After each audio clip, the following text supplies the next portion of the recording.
9 heures, Good Morning Business.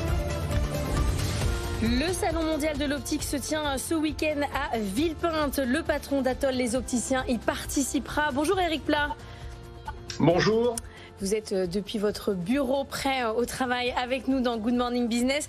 Bienvenue. Le marché de l'optique, c'est presque 6,5 milliards d'euros aujourd'hui en France et c'est un marché en croissance colossale.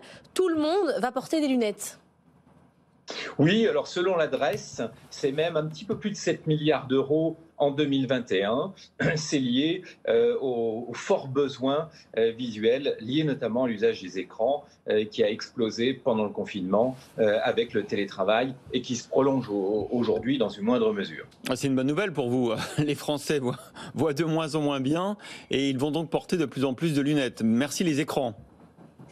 Alors, ce n'est pas qu'ils voient de moins en moins bien, c'est qu'en effet, ils travaillent plus de près, ils utilisent des écrans qui révèlent les défauts visuels. Et évidemment, ça révèle le marché de l'optique également, par la même occasion. Vous avez un marché, vous êtes donc un réseau d'opticiens, vous avez un marché qui s'est un peu concentré, notamment avec cette fusion entre Essilor et puis l'italien Luxottica, dans les verres et dans les montures. Est-ce que c'est un marché qui, côté fabricant, s'est concentré? Est-ce que les prix ont été poussés vers le haut? Vous qui êtes un réseau de distribution, est-ce que vous avez constaté ça ou pas? Les prix ne sont pas poussés vers le haut. Ce qui se passe, c'est que ces grands fabricants mondiaux sont très dynamiques en recherche, développement et en innovation, et ils tirent le marché avec précisément des innovations remarquables.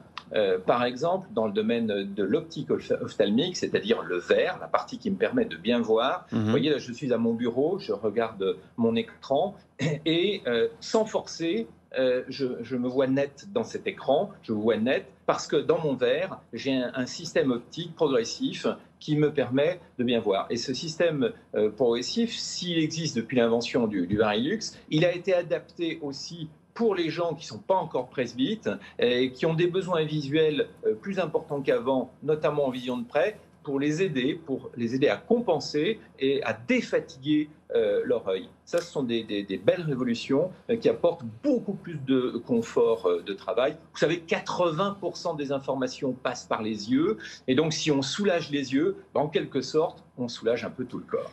Vous aviez un modèle de lunettes avec de la lumière pour les dyslexiques. C'est quoi les innovations à venir ? Alors, nous, chez Atoll, on travaille en effet sur la dyslexie. Vous savez que c'est quelque chose qui touche les enfants dès le CP. La dyslexie est quelque chose de vraiment pénible pour eux. Ça les empêche d'apprendre à lire correctement. Ça leur empêche de comprendre correctement un texte. Et nous avons utilisé les travaux de 2 scientifiques rennais qui ont fait une découverte sur cette dyslexie qui nous a permis, nous, de mettre au point une innovation majeure. C'est la lunette Lexilens qui est équipée de verres électroniques et qui est pilotée par un smartphone et qui permet de faciliter la lecture et la compréhension d'un texte. 3500 enfants sont aujourd'hui équipés depuis le lancement l'an dernier de cette lunette et pour 92% d'entre eux, cela a changé leur vie. Les acteurs des lunettes, vous faites partie aussi d'un enjeu de souveraineté, de relocalisation industrielle en tout cas. Est-ce que vous participez à ce mouvement? Est-ce que Atoll, vous allez multiplier la production en France? Qu'est-ce qu'on peut encore relocaliser? Parce qu'on dit toujours que voilà, il y a une partie très technique qu'on fait, les montures low cost, et puis la partie très technique qu'on fait encore en France. Oui, alors ce n'est pas forcément seulement ce modèle.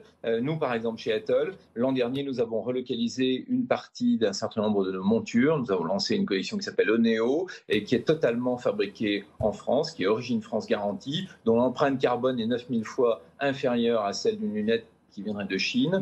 Mais il faut quand même savoir que dans un réseau comme nous, chez Atoll, eh bien, plus de 65% des produits que nous commercialisons, du chiffre d'affaires que nous réalisons, l'est fait avec des produits français. Et le reste, c'est bien souvent des produits européens, notamment Luxottica, vous savez, est italien. Il y a une grosse part de marché au niveau des montures. Beaucoup de montures sont fabriquées par des acteurs italiens, si bien que la part des produits chinois, si elle s'accroît aujourd'hui à cause du 100% santé, parce qu'on nous a imposé des prix extrêmement bas pour 100% santé, eh bien, malgré tout, une majorité de nos produits sont franco-européens. Il y a les lunettes qu'on va tous porter désormais à cause des écrans. Puis il y a la question de l'audition. Aujourd'hui, cette ouverture vers l'audition, ça représente combien de votre chiffre d'affaires ? Alors aujourd'hui, chez Atoll, ça représente très peu puisque nous nous lançons dans l'audition. Nous avons ouvert nos premiers centres d'audition indépendants des magasins d'optique il y a à peu près 15 jours. C'était début septembre. C'est tout neuf. Donc c'est tout nouveau pour nous. On devrait ouvrir d'ici la fin de l'année prochaine une centaine de points de vente. D'ici la fin de cette année, une trentaine. C'est un marché qui, pour le coup, est très dynamique, où les besoins sont très importants, puisque vous avez à peu près aujourd'hui 1 200 000 Français qui sont équipés de prothèses auditives, et il y a un besoin d'équiper environ 6 millions de Français qui ont des défauts auditifs. Et c'est vrai que grâce au zéro reste à charge, on va pouvoir enfin effectivement équiper tous ces Français qui n'osaient pas ou qui ne pouvaient pas le faire.